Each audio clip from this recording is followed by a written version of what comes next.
pula di hati saya untuk mengenal lebih dekat rawatan perubatan Islam ini. Selama ini, saya hanya terdedah kepada rawatan ruqyah melalui video-video yang dipaparkan di YouTube. Saya telah menemui seorang perawat, Syekh Zahurin Al-Jawriyah, yang sudah 16 tahun berkecimpung dalam rawatan ruqyah di Singapura. Falsafah di sebalik ruqyah ini ialah satu kaedah untuk kita merawat pesakit dengan mudah dan berkesan, dan yang paling penting sekali, dia tidak menyakitkan. Sebagaimana seorang doktor merawat pesakitnya dengan cara kasih sayang dan kelembutan. Menurut Syekh Zahurin, rawatan ruqyah masih asing di kalangan masyarakat Islam di sini. Malah, kebanyakan orang kita biasanya terseberang tambak untuk berubat cara begini. Untuk mengetahui lebih lanjut tentang rawatan ruqyah, saya telah mendapat persetujuan Syekh Zahurin untuk mengikut beliau ke salah satu sesi rawatan yang diadakan di rumah pesakit. Pesakit ini dia mengalami masalah ini dah setahun. Jadi masalah dia adalah ilmu yang nak turun pada dia, yang berkemungkinan asalnya daripada amalan arwah suami dia. Dan juga ada satu masalah ialah masalah sihir. Jadi sakit saya ini mengalami masalah, dia tidak boleh bercampur dengan masyarakat, dan dia juga tidak boleh tidur malam, dan ada kalanya dia akan gatal seluruh badan dan dia tergaruk-garuk hingga berdarah. Pesakit ialah seorang nenek 57 tahun yang mendakwa dirinya sudah lebih 20 tahun tidak dapat tidur. Ini merupakan pengalaman pertama saya menyaksikan perubatan ruqyah dijalankan. Terus terang saya katakan, perasaannya cukup mendebarkan. A'udzu bikalimatillahi tammati min syarri ma khalaq. Kau dengar cakap aku. Kau tidak ada hak di sini. Kau pun tidak ada hak untuk perempuan ini. Dia saudaraku. Hak aku. Innaka lasyaitan kana dhaifan. Innaka lasyaitan kana dhaifan. Allahu akbar, Allahu akbar. Hayya 'alal falah. Allahu akbar, Allahu akbar. La ilaha illallah. Seluruh proses rawatan ini mengambil masa sekitar setengah jam. Saya mengalami sakit dah lama. Dah berubat cara doktor, dah bermacam-macam lah. Kalau doktor tu dah banyak ribu lah habis. Awalnya macam gitu. Memang keluarga kita memang langsung tak percaya tentang ini semua. Menurut Cik Farida, para doktor yang ditemuinya, termasuk pakar psikiatri dari IMH, hanya memberi beliau vitamin dan ubat penenang. Semuanya tidak mendatangkan kesan hinggalah beliau menerima rawatan daripada Syekh Zahurin sejak setahun lalu. Alhamdulillah, badan rasa ringan. Kata orang mungkin secara Ustaz Zurin berubat ni agak berbeza sikit lah. Kalau orang duduk, kalau sebetulnya ada berubat, tapi kata orang minta air, minta apa. Tapi dengan Zurin agak berbeza. Banyak kata orang perangsang.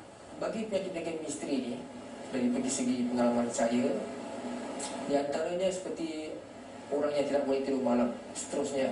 Bukan setakat 1 hari, 2 hari, seminggu atau mungkin sebulan, bahkan bertahun-tahun mereka tidak tidur. Dan perut ada setengahnya perut yang membusuk menjadi besar dan panas. Dan ada yang tidak boleh keluar rumah. Apabila keluar rumah, maka dia akan jatuh tergolek-golek. Dan ada juga yang tidak boleh makan, dan makan dia akan muntah.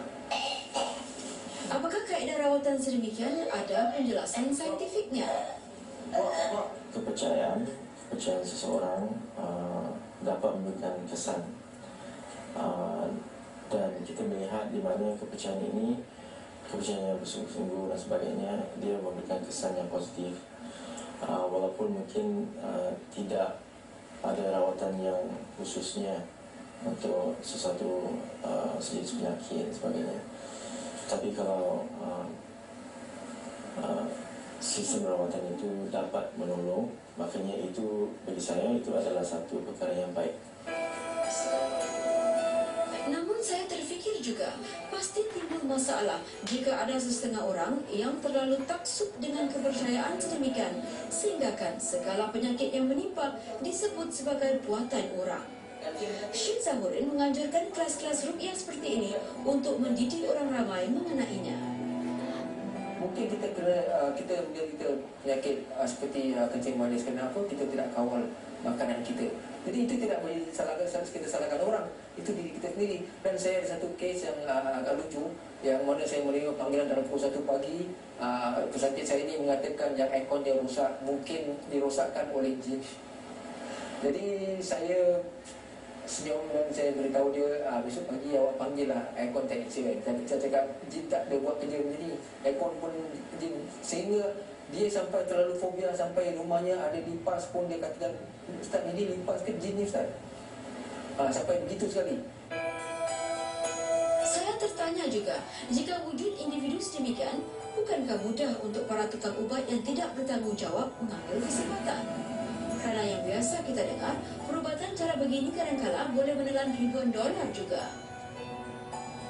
Kalau mereka pergi kepada perawat atau tukang ubat yang tidak menggunakan cara Al-Quran, yang menggunakan cara-cara yang lain, ada kemungkinan mereka ini menggunakan kaedah mukau untuk mencari mangsa, jadi agar mereka mendapat pendapatan yang tetap. Bagi mereka setiap panggilan itu perlu dibayar, dan setiap yang servis yang diberikan itu perlu dibayar, dan akan ada banyak hidden cost yang kita tidak tahu, dan akhirnya akan sampai ribuan dolar. Kesempatan mengikut Syed Zahurin untuk satu lagi sesi rawatan ruqyah. Terkejut saya bila mendapat tahu pesakit kali ini beragama Katolik dan bermastautin di New Zealand.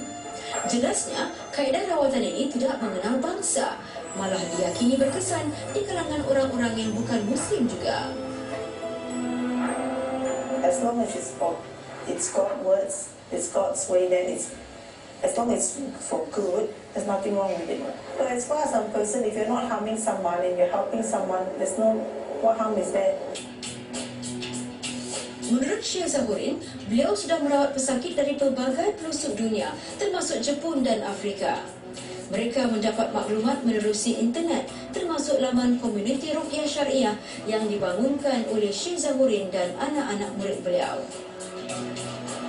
Mereka dapat informasi bagaimana kaedah ruqyah ini dilakukan, dan mereka amat setuju. Dan di negeri mereka sendiri amat susah, amat payah nak mencari orang yang boleh melakukan ruqyah, kerana satu mungkin sebab kurangnya orang-orang Muslim di sana, dan mungkin kurang juga orang yang mengamalkan ruqyah. Jadi mereka menelpon saya, dan saya menganjurkan agar mereka datang ke Singapura. Saya hairan jika rawatan ruqyah yang berlandaskan agama